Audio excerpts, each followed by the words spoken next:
All right, well, today is Swami Vivekananda's birthday, so happy Swami Vivekananda birthday to everyone. We had a great worship today here and a home of fire, which is always a fun ritual, a very deep ritual actually, to sit and meditate and I don't know, it was a wonderful atmosphere in the temple for that today.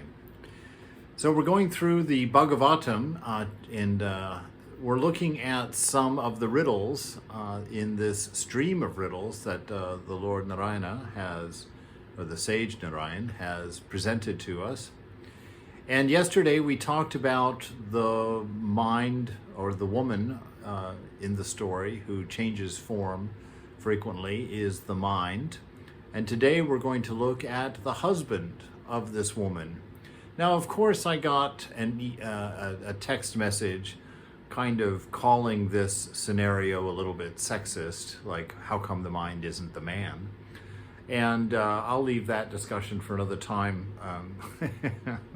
It could be. I mean, it could be. The mind could be a dog. You know, the mind could be a flower. It could be any kind of thing. It's a metaphor. And so for the writer of the text, this metaphor was appropriate for him and his associations.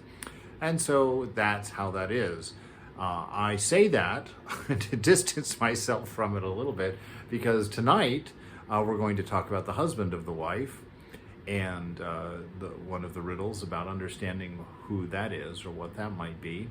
And it's going to touch some buttons, there's no doubt. So I'm not interested in the buttons.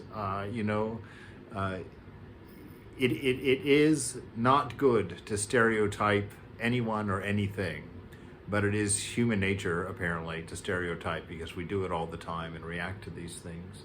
So know that this metaphor is not about the nature of woman and the nature of man and the nature of marriage. Let's just say it's about this man and this woman that this sage knew and saw a teaching to draw from their relationship that they had together several thousand years ago, maybe. So this man, this husband of the woman, he says here, of course, yesterday we talked that the woman is the mind, which assumes many forms or waves according to the working of the different gunas. The husband is the divine self, which, by identifying itself with the mind, is caught in the meshes of the gunas. As a husband loses his independence through association with an overbearing wife, or as a wife loses her independence by associating with an overbearing husband, or being forced to take his last name. You know, we can make this as modern as you like. And it's all valid. It's all valid. I'm not making light of it. I just really want to pay attention to the point of the metaphor and not the metaphor, not the metaphor itself. So, he says, as the husband loses his independence through association with an overbearing wife, so the self loses its freedom by becoming a slave to the mind, and then it experiences the opposites, happiness and misery, life and death. And so it's through this identification with mind. That's how your mind gets power. You know, it's funny because we're always talking about how our mind argues with us or we can't control the mind. Well, where does the mind get its sentience from? You're the only one who is sentient in this body-mind complex, in this entire universe, actually. And so if the mind has a will, or the mind has a sentience, or the mind has someone there that you can argue with, it is because you have attached your sense of I and the power of I to the mind. You've split yourself into two and given half of yourself to the mind and remained separate for the other half. And this is that huge dilemma that all of us are going through. We have created two people in ourselves. We can't get ourselves out of bed on time. We're not in the mood for this. We don't want to do the things that have to be done. We're arguing all the time within our own self. And you see, religion is about becoming one person. We see that in Eckhart Tolle, again, to talk about his enlightenment experience. You know, in his deep depression, one night he wakes up in the middle of the night, is bemoaning his depression, kind of rolling around in that sad feeling. And he says to himself, I can't live with myself anymore. And he begins wondering, whoa, what is that? What is this I that can't live with something else? Am I two people or just one?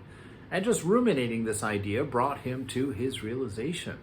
And so that's the power of this metaphor. That's the power of this riddle that Narayana is sharing, and why he tells us that if you understand this riddle, you will have your freedom.